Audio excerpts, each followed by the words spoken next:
Hello, in front of me I've got FC26. In this video I'll show you how to perform Sombrero Flick while standing.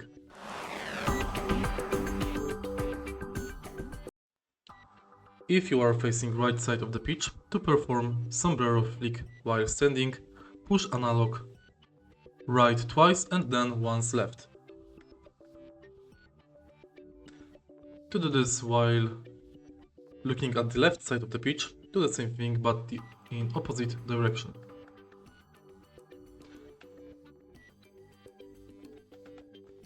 If you are facing top of the pitch, push the analog twice upwards, then downwards.